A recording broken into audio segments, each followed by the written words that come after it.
Welcome back to the latest episode of Link by Golf. I'm your host Ross McGuire. In this episode I had the pleasure of speaking with David Addison, a distinguished figure in Scottish golf. During his amateur career, David showcased his exceptional skills, notably going toe-to-toe with Rory McIlroy in the Boys' Home Internationals at Kilmarnock.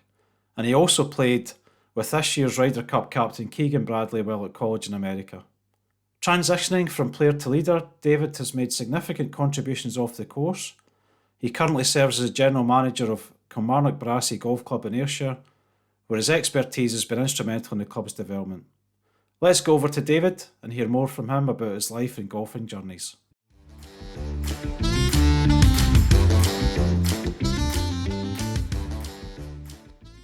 Welcome to the podcast today, David Addison. David, great to see you. Thanks for coming on. Oh, thanks for having me. So the podcast, David, starts the same way every time. Where are you from and how did you get into golf? Okay, so I'm originally from a small town called Stewarton in Ayrshire. Got into golf through my dad. My dad and my grandfather played golf. Just so happened at the time my dad played at Kilmarnock Barassie Golf Club, where we're sitting today. So I grew up junior golf at Barassie. So just worked my way through the junior ranks there and was fortunate to be part of Ayrshire county setups and national setups going forward. So snapshot is grew up at Barassie and I haven't really left the place. So, and what sort of age did you start playing then? I guess it was quite young. No, I was a wee bit late to it. Not late, but late in current form. So I probably didn't get into golf really until I was 11, 12 years old. I was more into football at that time. So I actually stopped playing football because there was the SFA had brought in that you had to play in your own age category. So I was playing for the team above me. That's where all my friends played for. And then the SFA brought in this age rule that you had to play in the correct age category going forward. So I then had to go in a theory down a year to play with my current age group. And I just didn't take it, so I just football became a thing. Football became my golf at that point, where I just would rather go and play golf. And I got, like we all do, you hit a couple of good shots and you get the bug, and that's you for the summertime going forward. So I was probably about 11 when I got 11, 12, and I kind of thought, right, okay, I'm going to do this over the summertime and stop. I actually think I stopped playing football at 14, I stopped playing football. So for golf, actually. And Kilmarnock Barassie is a great place for being a junior as well. So you must have had a lot of people playing there at that time, around the same age. Oh yeah, it's kind of always been the same, to be fair. But you used to do a thing on a Thursday night. It used to be a junior night, and you would come round and about 60 juniors going out to play the 9-hole course. Gregor, who was a pro, would run a bit of coaching as well, and it'd just have a bit of fun. Basically, used to play the 9-hole, and if you won the Texas Scramble or something, you would get 25p voucher for your chips and cheese afterwards. So fantastic. And it's good. Like, don't get me wrong, if there was no Barassie Junior section, I probably wouldn't be sitting where I am today for my work and stuff like that. So it's a big part of my life, and it's great that we've managed to see it continuing the way it was all those years ago. So it's it's a lot of fond memories when you're young, playing golf, carefree. Brilliant. And then for yourself, in terms of your own golf, when did you start to progress? I guess a little bit quicker than maybe some of those friends as well. I think when I was about 14 was the kind of main year. I think I had a jump. Because there was a lot of good golfers here, you're always chasing the guy off 15, the guy off 10, and then try to beat them. And then, so I think 14 was the year where I took a big leap down and managed to get into kind of the county setup at Ayrshire Golf. And then I got noticed a little bit for Scottish golf. I hadn't really done anything when I was 14. I think I remember I got into the Scottish boys under 16s at Rathall Park, I think, when Scott Borman won it that year. And hold the wedge against Paul. That's right.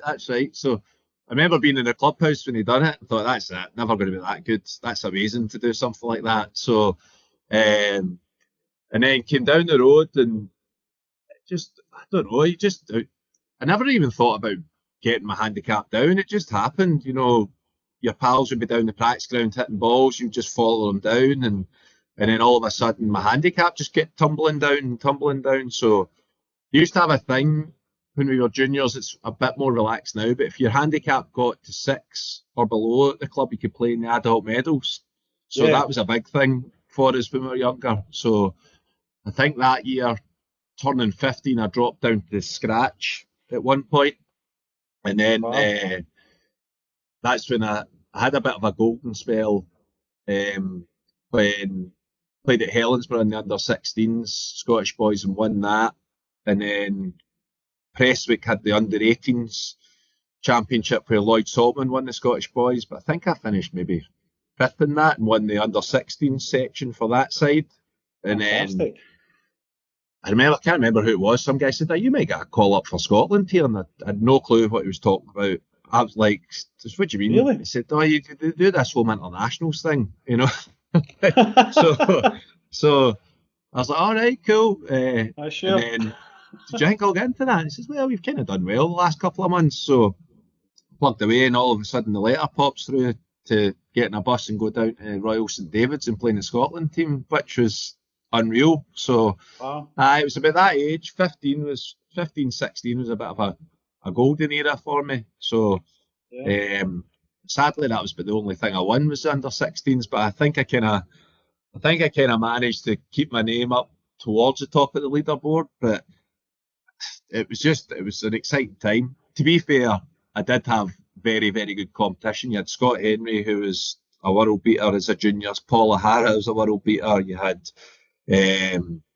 lots of boys like Clydebank and District. Robbie King was a very good golfer at that stage. So you had Lloyd Saltman, Wallace Booth that you were competing against as juniors. So it wasn't exactly easy to win tournaments, put it like that. So no, you were in a crop of players that was just phenomenal, to be fair. Yeah. It was really tough.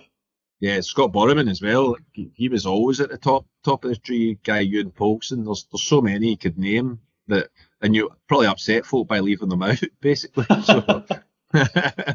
So then, did you do the sort of amateur circuit as well, playing 72 holes and stuff like that as you progressed? Yeah, I wasn't massive into those. So when I turned 18, I was part of the era that went to America for college golf. So I didn't do like Craig Miller Park or anything like that. They were too early in the season for coming back from America. So as soon as I kind of finished secondary school here, I get signed to go to America. Right. And then I actually went out for a visit during the season, which I actually kind of stopped. I missed out on a major event, like the Lytham Trophy or something, to go on this visit to America. And it was a bit strange because out of our crop of guys who were turning 18 from the junior ranks, like half of them stayed in Scotland and half of them went to America. So like myself, Jordan Finlay, Wallace Booth. Well, Wallace was already there for a couple of years, but guy Lewis Curtin as well. We all went out to the States and maybe kind of lost our connection with the Scottish golf setup at that point. So they probably would have been happier if we stayed at home and did our university, which was fair enough. But so the only time I would really play in them was when we came back in the summer. So I only got maybe the Cameron Corbett Baz, the East of Scotland or something. So I wasn't big in the 72 holers, sadly. I could only play the ones that were available. The experience at the college then, what was that like for you? It was good. It was good in the sense of every week you'd play 5 tournaments in the fall. So when you got out there in August, you'd straight into qualifying and that's it. You're kind of right. This week we're away to New York to play in a tournament, and we're playing at Newport National or whatever, and then we're going to West Virginia. And as where I was in Ohio, it snowed basically. Let's say the 1st of November, 4 feet of snow. End of February, the snow would disappear. So we actually were the first college in the States to have an indoor golf studio set up. Like a dome? Like a massive dome? It had an indoor putting green that you could could roll or soften to make sure that we find out the green speeds of the tournament, and you go like the greens are running at 10, and so we'd roll the green to 10, and then get ready for the tournament and fly to Florida, play the tournament, and then so it was quite good. You could hit 60-yard shots in it and stuff. So we were one of the first. We were the first college to have that, which was really nice. So, but college golf is incredible. You get to travel America if you're playing in tournaments, get to see different courses that people will never ever get to really play, and also you quickly find out that you're never ever good enough to go on the PGA Tour. So I guess one of the biggest things is I'm quite realistic on, ability and stuff like that. So about coming out of Scotland, you're going, maybe I've got a shot here. You hear of these guys going and doing it, and maybe it could fall under me to go and do this. And about 3 tournaments in, I remember phoning mum and dad saying, I'm never going to be a pro golfer. No way. Like this, you've come from such a, you play in some of the 72 holers, you play in, some of the national events as well, and you go, right, done well, and maybe finish 5th or something. But that 5th in America is finishing, you're not even making the cut at that stage. So the pond is just so much bigger of ability. And college golf is incredibly competitive, like there's more exposure to it now, but it's you're playing with guys like I was saying to you earlier, I played in a tournament with Keegan Bradley, and you're just going, this guy's, he's not hitting any fairways, he's hardly, in the hole, but he's going and he's shooting under par every time he plays golf, basically. So you said you played him and he shot 62, and you didn't even realise he was so far under par. It wasn't because we didn't like him, it's just because he wasn't in the fairways. Wasn't in the golf hole.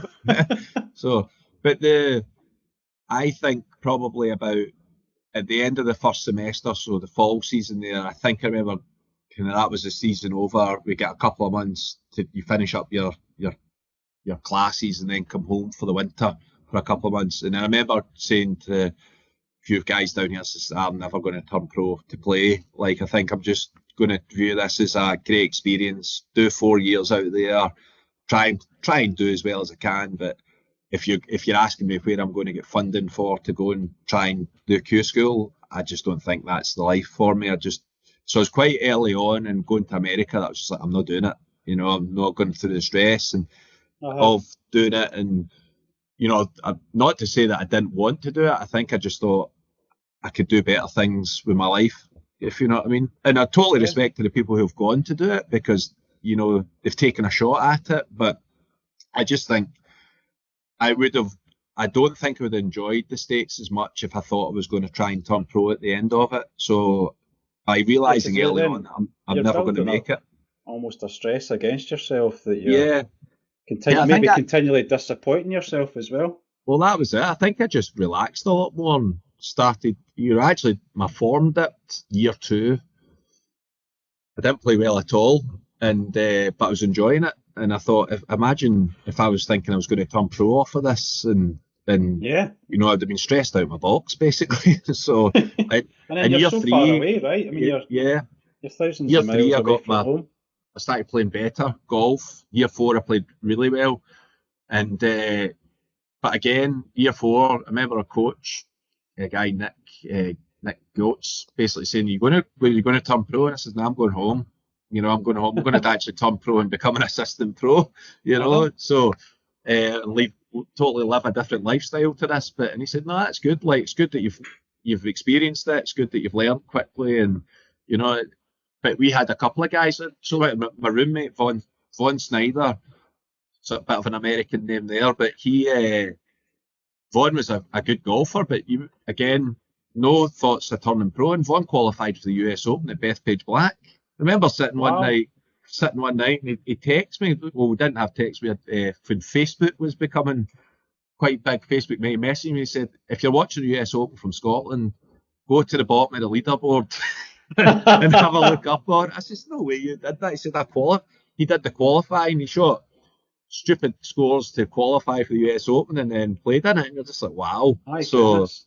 I know. So yeah, don't get me wrong, I loved going to America. I thought it was brilliant. I thought that was if anyone ever asks me and says I'm thinking of going to America, I'd be like, definitely go and do it. Like, what we had was so much better than the people before us, and if you go now compared to what I had when I went to America, it would be 10 times better. So yeah. Yeah, and then that led you into the path that you're, well, not quite on now, you've gone beyond that, but into the PGA Pro route as well. So what was that experience like, and how did you get into it? Where did you go? So so coming back every summer in America, I would work for Gregor Howie in the pro shop at Barassie, just to get a bit of money to fuel your social life. And I was playing some tournaments as well. And I remember getting to the end of it, and like Gregor's, what are you going to do? Like, Gregor's always been my coach. You know, Gregor's the one that, as a young boy, you know, never really been coached off of anyone else. So he kind of has always been a bit of a mentor to me. And I remember him saying, look, what are you going to do when you're done with America? And I said, look, I don't know, but I'm not going to try and turn pro to play. I just don't think I'm there. And he said, no, what about coming and working for me? I know you're going back to the kind of bottom of the rung as an assistant pro, but you can play in some tournaments, you can learn to coach, you can learn the business side of the world. So I took it. And you didn't actually have to hire me because you didn't have space to hire me at the time. I actually came back. So I got a degree in America, and I actually I got a degree and a half. They call it a minor. So you get a major and a minor. So I did a major in business marketing and organisation or something. And then I got a minor in sales in business. Right. So, but that made me stay for half a season out there. Got to do it for nothing. So I came back here in December when really no pros are looking to hire an extra body, basically. Yeah, so he luckily took me on at that time. So, and I did all my training for him. You know, I played in some events, didn't play well at all. But I actually think at that point I was more into working in the pro shop than playing golf, if that makes sense. So I just loved it for some reason. I loved, you know, you're working every Saturday. Perfect. I work every Saturday in the pro shop and live that life. So tournament wise, just didn't do anything as an assistant pro. I played in tournaments, but my heart wasn't in it, to be honest with you. I wasn't. I think when you hit the ball in a certain way, when you're playing well, and you know how much work it took you to get to that stage, and you're going, I can only hit balls for a couple of hours a night time here. Yeah. It's just never, like, people go, oh, that's a great shot you hit there. You must have hit that really well. And you go, nah, it was a little bit off the toe, but you know, I can do better than that, you know. And so it's it's just, my heart wasn't in it when I was playing and working in it. So at that point, again, it was, you qualify as a pro, and back in those days, it's right, do you go play, do you go coach, or do you work in the golf industry? And again, Gregor was great with me. He said, look, with all due respect, you're not going to get my job because I'm not going to retire. So you need to get out of here and go and further your career. That's good, though. I mean, that's good advice, and that took you somewhere else. Yeah, so from that, I ended up in Italy. I ended up working in Tuscany at a not well-known luxury place called Castiglio del Bosco in Tuscany, which was probably at that time was Italy's only elite private members club. So yeah, it was owned by the Ferragamo family, who are the Ferragamo shoes, right, from Florence. So it had 100 members. No, it had 75 members at the time we were there, and probably 90% of them were Americans. So we hardly see them every day. So that's crazy. A lot of European members came on later on, but you know, we would have days working there where you'd set up the buggies, the golf course would be set up, it would be in perfect condition, the operation was set up, and you'd see one golfer. So it was like ultimate millionaires golf. So, and that's grown. I think I was there for 2 years, and there was a few disputes with people who worked above us, and at one point they came to us and said, there was 4 of us, and said, do you think you could run the golf club for us? You know, we're 4 young guys who this is our kind of first remit outside of Scotland, and one of us, I said, yep, let's do it. Come on, we're here. And we worked long hours, and 4 people to do membership, 4 people to do range, carts, set up, food and beverage, all the kind of green fee side of it all. Now, Wow. when I say some days there was one person there, but some days there would be 20 people there, but 20 people with very, very high expectations. For example, we had a phone call once and the guy said, look, is there any chance I can have a bowl of cereal on the 6th tee? And you're going, you weren't really allowed to say no. So you're like, yeah, no problem. What would you like? Frosties, Sure. Cocoa Pops, So we had to run up. Somebody had to drive up to the hotel, get the milk, get it all. It was all served in like silver trays and platters and stuff like that. Get out to this. By that time, it was the 7th. And now you've got that times 20 to look after people. It then becomes extremely busy. So Yeah, of course. So it was a brilliant learning curve, and it was at that point I'm like, I don't want to work in a pro shop. I want to. Yeah. We were kind of doing everything within the club, and so for example, I actually did the buying and selling for the pro shop at the time. A little bit of member services. Guy Charles Maloney was doing more member services and operations. Tom Flanagan was doing food and beverage, and Sean Clark was doing kind of golf ops, overseeing that side. So, and we would all, if somebody was off, you would swap around jobs and stuff. And basically, at that point, I think we all found where we wanted to work in golf clubs at that point. So myself and Charles, we now are in golf management. So obviously I'm down at Barassie now as GM, and Charles is assistant GM at Royal Cinque Ports. Tom now runs a bar because he loved F&B, and Sean now works out in Florida at a golf club. So it's great experience for all of you. That's awesome. Amazing. And you meet some wonderful people. You meet people who get more money than you'll ever know, basically, but they're just down to earth people. You met some celebrities, and you got to just experience a different part of life, a different culture, and I always think anyone that's willing to move abroad for 2 to 3 years it's a big thing to do in your lifetime, And it's a great experience, isn't it? Oh, aye. Even if somebody goes to work abroad for 6 months, they'll take their hat off. At least they tried it. So yeah. Did that for a couple of years, and then came back home I worked at Royal Castle for a couple of years, and then worked at a golf club near Dollar called Muckert Golf Club.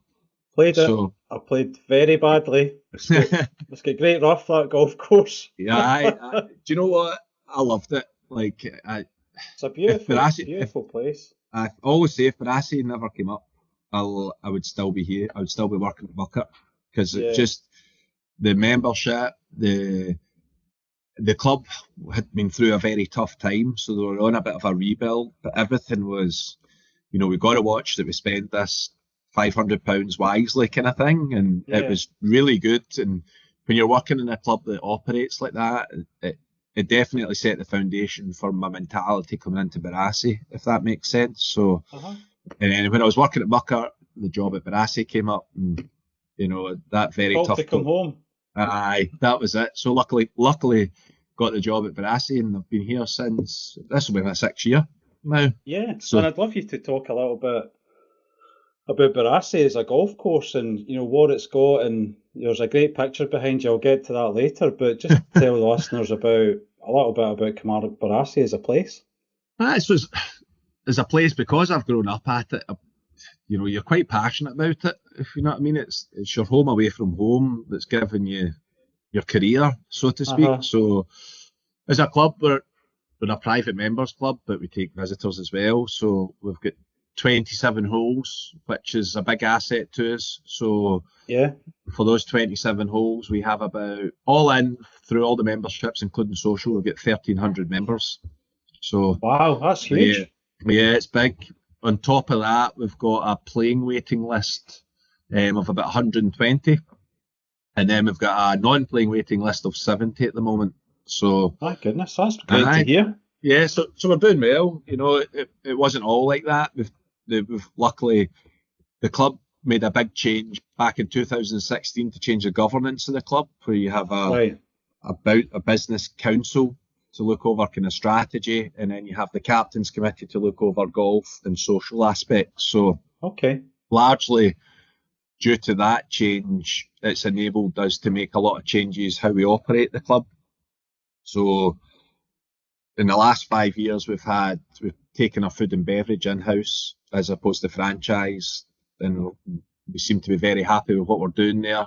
We've not really had any letters of complaint in since we've done it, so that's quite good. Our greens team, so our course manager retired, and we brought in a new course manager, Kerr. And then just recently, our head pro Gregor retired as well. Right. So, and James Caldwell just took that on. So the nice thing is that we've got a very young management team, which Right. keeps it quite fresh to drive the club forward in ways that we think can bring it forward, like keep making the membership experience better and the golfing experience better. But we've got a lot of passion within the team. So, for example, I'm an ex-junior here. Kerr, the course manager, is an ex-junior here. And Right. Kerr actually grew up in the clubhouse. His mum used to be she used to run the catering when we were juniors. So you all know what Kilmarnock Barassie is all about then. As a Exactly. place. And I think we because especially Kerr and myself, we've been abroad. We've been to America. Kerr was in America for greenkeeping. Kerr then went to Sweden for greenkeeping, and then down to Kerr came to Barassie from the Addington, which was going through a big transformation. And I think because we've been abroad and seen a lot of things between us, then we can see where we can develop the course, to make it better, develop the facilities to make it better. Stuart, who runs the food and beverage, I mean, he's been here since he was about 19, 20, and he's so good 15 to 16 years. So he knows what the members expect for food and beverage wise as well. So yeah, we're in a very, very, very good place, and we seem to be getting busier and busier. So as a golf course, it's a phenomenal place as well, right? I mean, it's got a lot of history attached to it too. Yeah,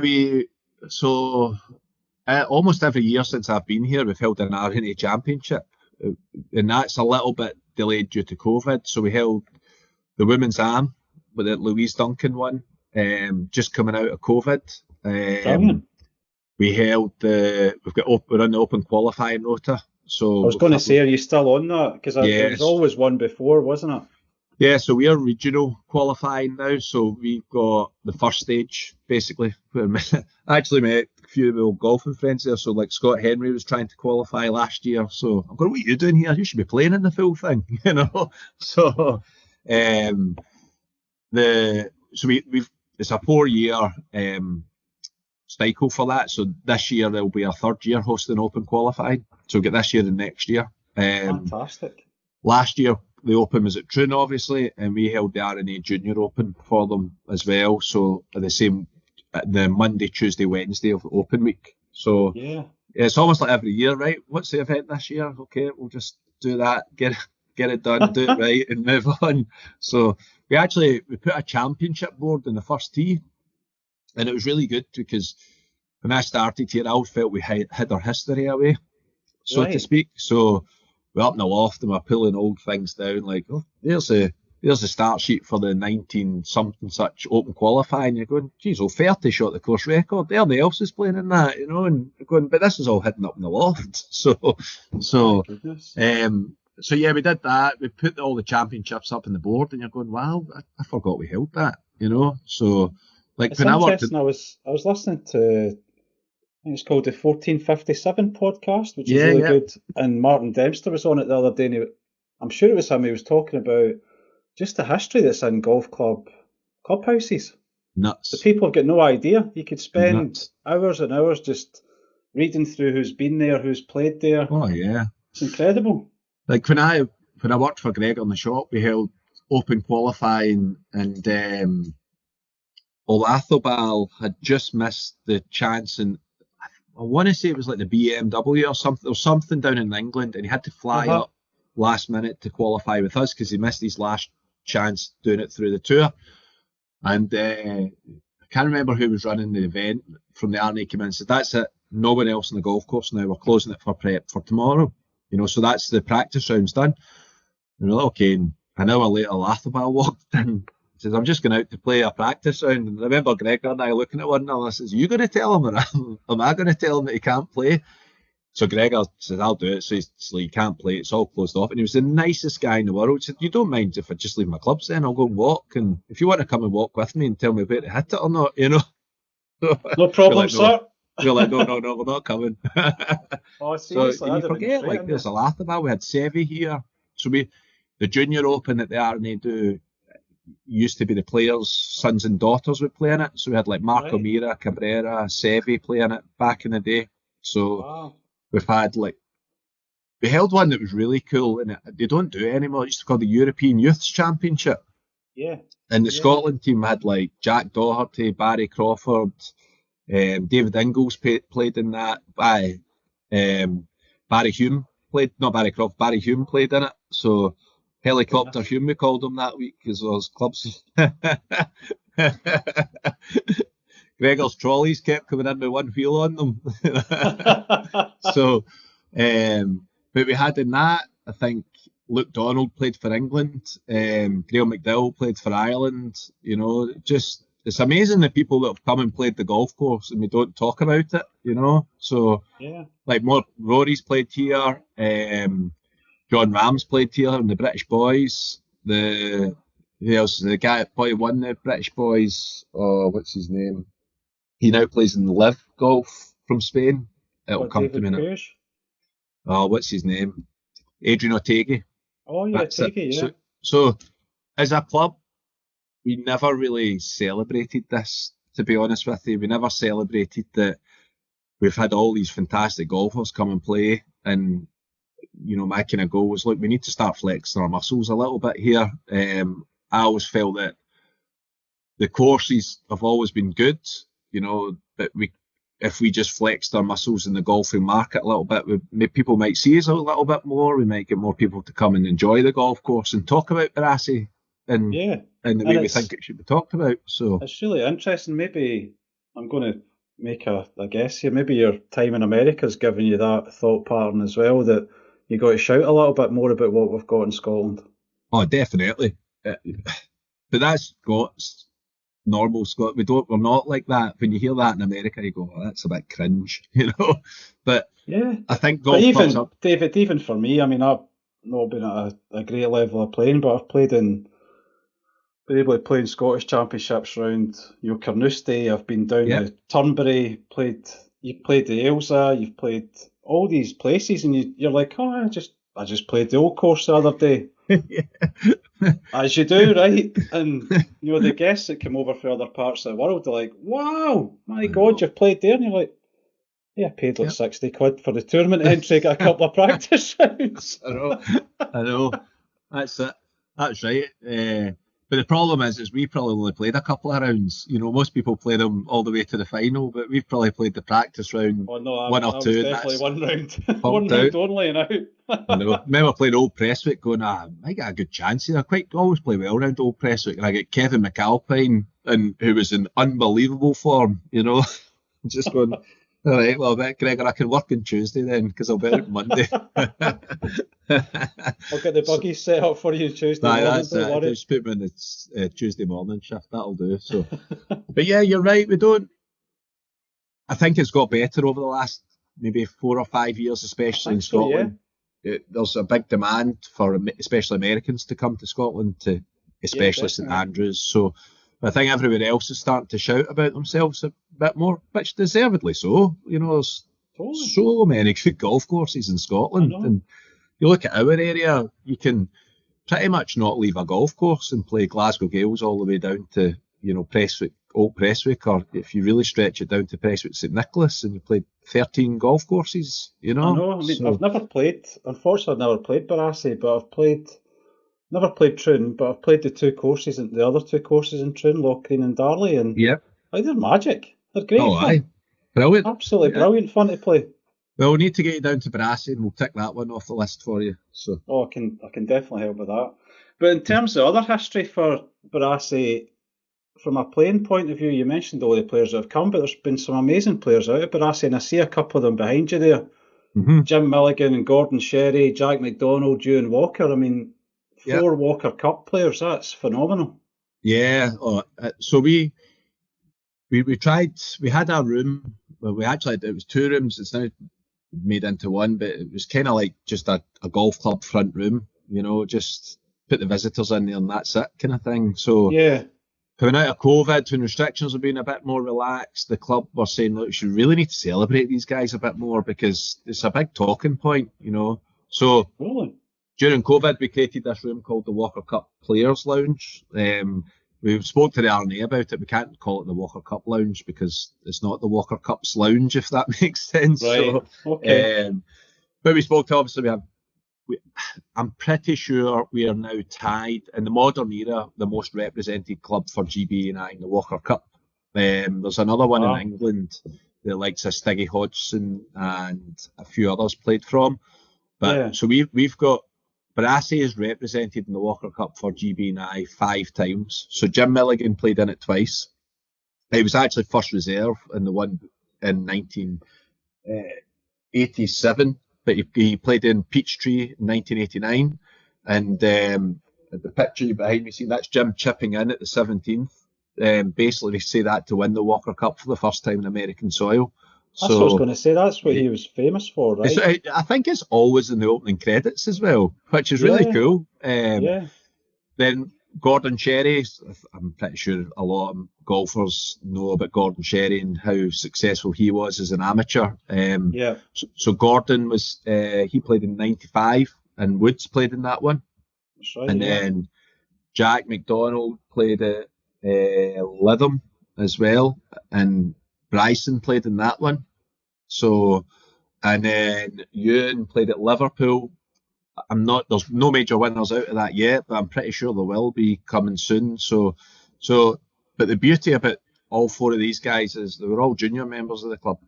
They all grew up at the club. So, and it's been a big inspiration for the club and any juniors going forward that, you know, look where you can go with it. So I'm sure, I could be wrong, David, but I'm sure I've played tournaments, and I think you guys had like 10 entries in it. Aye. Like the Lynx Trophy, I'm sure I played the Lynx Trophy. There was like 10 guys from Kilmarnock, Barassie. Yeah. We actually had, I'm pretty sure the Scotland team, but a bit of a while when I was a junior in the Scotland team, we had like, so myself and Ross Dixon played home internationals, and that was a bit uncommon. You wouldn't have 2 guys from the same county, let's say, and same club.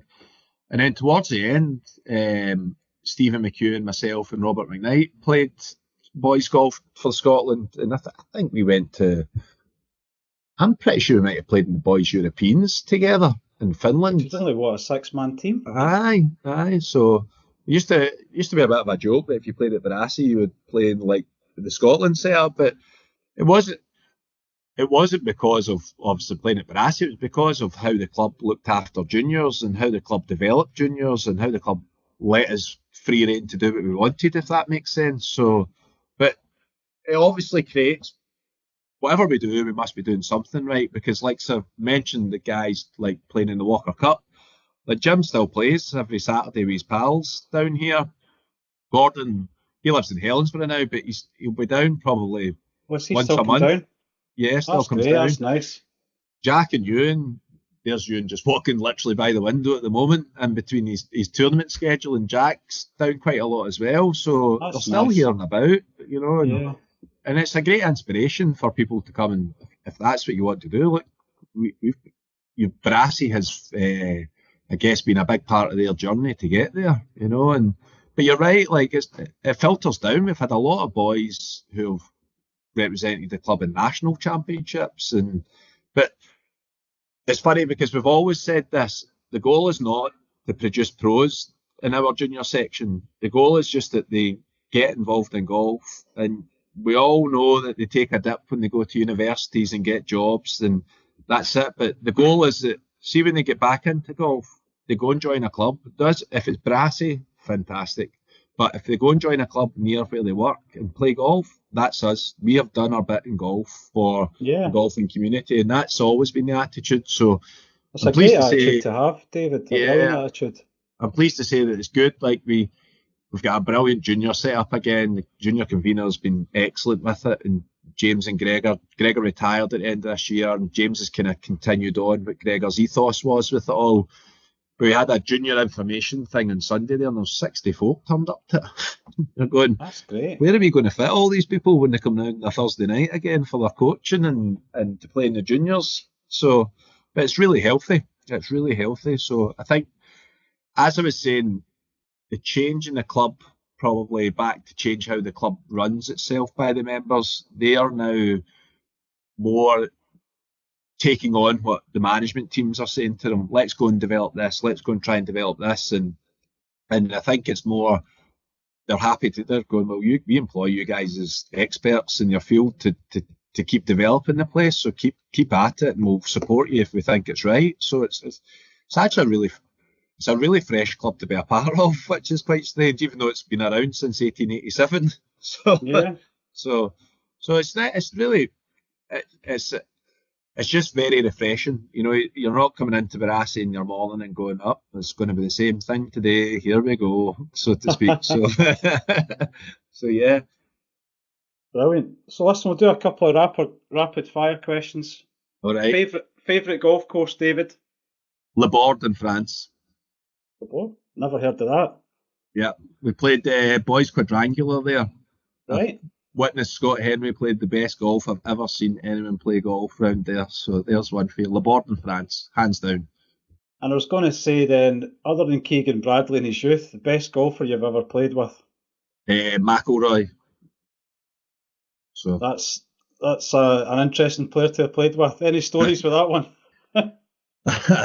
So he was always in the Boys Home International setup when we were going through. So I mean, I'm sure he's 2 years younger than me, and so I didn't play him in Wales at St David's, and then I remember I played him in Kilmarnock, and I'm sure it was a guy Niall Kearney maybe was his foursomes partner. Now Rory was just a young boy, but like phenomenal talent. You could just see it was there for him. And the foursomes, I remember we were either 3 down 4 to play or 4 down 5 to play. And I wasn't playing that well in the morning. And Jordan Finlay, who was my partner, he says, look, we'll win this. You know, I've got it all sussed out. You just really need to hit 2 good shots to get us home here. And one of them was the 7th. Have you ever played Portmarnock? No. No, one of them was the 17th. And I had to basically, he said, if you can get me up in this position, I'll wedge it close. And to be fair, Jordan did everything he was going to do. And then we find ourselves in the last hole, and I've got I think a 9-iron left into the green. He says, just hit the green. All you have to do is hit the green. We've won this, you know. And I'm like, no. So anyway, hit the green, probably about 30 feet away. He says, that's us, we've won this, you know. And I said, but they're like 60 yards away from the green. And poor Rory, he dubbed it into the bunker. And they didn't get up and down, and we 2-putted to win the match, 1 up. Wow. So anyway, we're in the lineup. We used to, in your Scotland teams, you have like a kind of volunteer from a county would come and be like the team manager. And it's probably one of the funniest things, but for the expectation, you'd line up and say, it was guy Morgan Hall. I don't know if you've ever heard of Morgan. Morgan Hall is Ricky Hall, who's the director of golf at Tunbury. It's his father. So Right. Morgan, great guy. And they would say, right, you'd line you up and they'd go, right, guys, this is who should go. Scott Henry. Right, Scott, you're up first. You've won that. Come on, you win your game. That'll filter through. Paul, no bother with you. You're going to win your game. I've seen who you're playing. Don't worry. So everybody's getting their chest out kind of thing. He says, Davey, you're absolutely screwed. I said, who am I playing? He says, you're playing that with Rory. So, and he was right. I'm pretty sure I played really, remember coming off the course and going, I'm going to get roasting here for getting beaten off a 15-year-old boy. And Morgan came up and says, hey, big man, you played some phenomenal golf there. I think I lost maybe 4 and 3 or 3 and 2, but I held on for dear life for that. Brilliant. So that's good. And then he just took off. I think really the next few years where he was like number 1 amateur, and by the time he was 18 or something like that. So I think he probably, the year after you played him, he probably won the European men's. yeah, I'm pretty sure. I think so. When he was 16, wasn't he? That's right, because what was strange in the boys' home internationals, you wouldn't get many people coming to watch. But the Irish were always quite good, especially it was in home turf, and they all came to watch him play in that week. So any match that he was involved in, there was probably about 40 or 50 spectators just watching Rory play. So, so that was the early start. That should have twigged before I went to America. No chance of making it. We'll do one last golf question then. Taking out Augusta, what's the one golf course you haven't played yet that you want to get to? Pebble Beach, I would say. Oh, I like that. Yeah. I like that. I don't know. There's so many. I know these are meant to be quick fire, but right off, quick fire one's Pebble Beach, but there's a bucket list right behind that. So don't get me wrong, I'm very fortunate through your junior golf. We got to travel a lot, and through college golf as well, to play many, many different golf courses that people probably wouldn't even get close to playing. So, but Pebble Beach, I would love to go up and play National Links of America in Pine Valley. So, I'm fortunate to play Isleworth, so I'd like to play Lake Nona to see the difference. That'd be cool, yeah. Yeah, that'd be quite cool. So, yeah, in Scotland, I think I've played, pretty much played most of them, to be honest with you. There's not a lot. Skibo Castle's the only one I've probably not played in Scotland that if you were going through your bucket list. So, definitely Pebble Beach, I would say. As long as it's not like you hear there's the 5-hour rounds and it's $1,000 a round and stuff like that. So maybe my PGA courtesy will get me on. I'm 999 then. That's well, you need a caddy. He's an extra $200. Each time. Well, listen, David, it's been brilliant having you on. Thanks so much for taking us through your own history and then the history of the club of Kilmarnock Barassie. That was really interesting. And then for people who are interested in the club and getting to know more about Kilmarnock Barassie, maybe coming to visit and play or just hear about how to get kids into golf there, what's the best way for them to get in contact? Just probably email myself or call the club. My email is gm@kbgc.co.uk. So GM for General Manager, KBGC for Kilmarnock Barassie Golf Club. For anyone that's on social media, we're on Facebook, Instagram and Twitter. If you just do Barassie, I think it's all under Barassie. So if you do Barassie links, it'll pop up with the club logo on it. So yeah. I'll put those in the show notes. But listen, thanks so much for coming on, David. It's been great to hear from you. Appreciate it. Yeah, Andrew. Thanks for having me. Cheers. Cheers.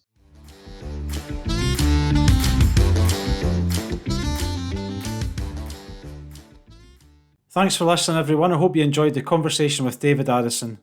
If you liked what you heard, please take a moment to subscribe to the podcast and leave a review. It really helps us grow the pod and bring you more real-life stories from the world of golf. You can also follow the show on Instagram @LinkedByGolf2024 for updates, highlights and future guest announcements. Thanks for tuning in, and you'll hear from me soon on Linked by Golf.